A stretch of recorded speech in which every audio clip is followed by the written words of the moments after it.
खबर देवरिया से है। देवरिया जनपद के सदर कोतवाली थाना क्षेत्र के ग्राम रुचापार निवासिनी बलवंती देवी ने दर्जनों लोगों को लेकर देवरिया एसपी कार्यालय पहुंचकर झूठे मुकदमे में युवकों को जेल भेजे जाने को लेकर न्याय की गुहार लगाई है। हाथ जोड़कर रोते नजर आई पीड़िता बलवंती देवी। वहीं इस मामले में तत्परता दिखाते हुए पूर्व सांसद रमशंकर विद्यार्थी ने एडिशनल एसपी दीपेंद्र चौधरी से मिलकर निष्पक्ष जांच करने के लिए मांग की है। वहीं बलवंती देवी का कहना है कि सतीश अर्जुन को जमीन को लेकर उदित नारायण ने पुलिस की मिलीभगत से 307 का झूठा मुकदमा करा करके मेरे बेटे को जेल भेज दिया और जमीन कब्जा करने की फिराक में लगा है। वहीं पूर्व सांसद रमशंकर विद्यार्थी का कहना है कि जिस समय की घटना मुकदमे में लिखवाई गई है वह पूरी तरह से गलत है। जहां घटना हुई है वहां सीसीटीवी कैमरा लगा हुआ है। सीसीटीवी कैमरे के आधार पर निष्पक्ष जांच होनी चाहिए, अन्यथा राजभर समाज आंदोलन करने के लिए बाध्य होगा।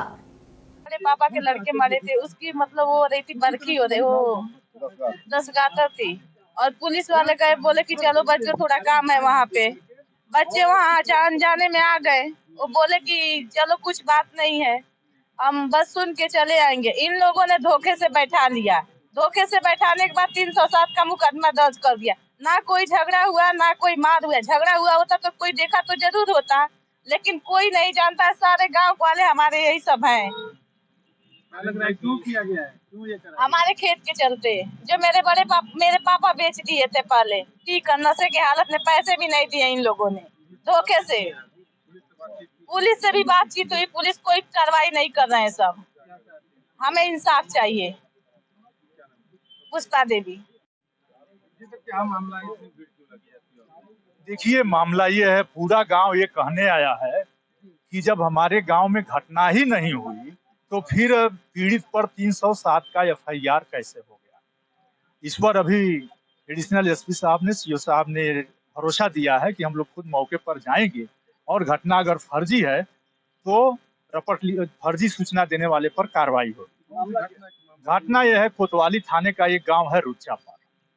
वहां पर एक रामधार नाम का राजभर था जो बहुत शराब पीता था। उससे 30 कट्ठा जमीन बैतालपुर, जो मेन रोड पर जमीन है बैतालपुर में, 30 डिसमिल जमीन लिखवाई गई, लेकिन बाउंड्री 38 डिसमिल का हो गया। उसके 2 छोटे बच्चे जब सयाने हुए हैं तो उस 8 डिसमिल जमीन के कब्जे के लिए उन सबों ने एसडीएम और संबंधित न्यायालयों में मुकदमा वाद दाखिल कर दिया। तो भू माफिया ने, जिसने 30 डिसमिल जमीन लिखाकर 38 डिसमिल कब्जा किया है, उसने इनको पुलिस से अरेस्ट कराने का एक जुगाड़ बनाया और एक फर्जी घटना दिखाया कि हमारे ऊपर इन बच्चों ने हमला कर दिया। 13 तारीख की घटना दिखाकर और 307 की एफआईआर हो गई, जबकि ये पूरे गांव की महिलाएं उसी गांव की रहने वाली हैं, ये गांव के लोग उसी गांव के रहने वाले हैं। इनका कहना है 307 की वहां पर तूतू एनसीआर स्तर की भी घटना नहीं हुई है। तो इसमें जांच का आश्वासन एसडीएम साहब और सीओ साहब, ये एसपी साहब और सीओ साहब ने दिया है। तो इस तरह से मेरा कहना यह है कि पुलिस के आड़ में भू माफिया अगर गरीबों की जमीन कब्जा करने लगेंगे तब तो गरीब कहाँ का होगा। उसके दोनों बच्चे, एक 18 वर्ष का बच्चा जो ये, हम ये चाहते हैं कि घटना की निष्पक्ष जांच हो और जांच कराकर ऐसे कुकर्म करने वाले लोगों पर कार्रवाई हो जो फर्जी मुकदमे लिखवाने की हिम्मत रखता हो। और मैं मांग करता हूं कि जहां घटना हुई वहां सीसीटीवी कैमरा लगा हुआ है, सीसीटीवी कैमरे में घटना नहीं दिख रही है। उसके बाद मुझे बताया गया कि सेल्फ मुलहिया हुआ, 307 स्तर की घटना, और पुलिस न मुलहिया कराए, सेल्फ आदमी जाके मुलहिया करा ले।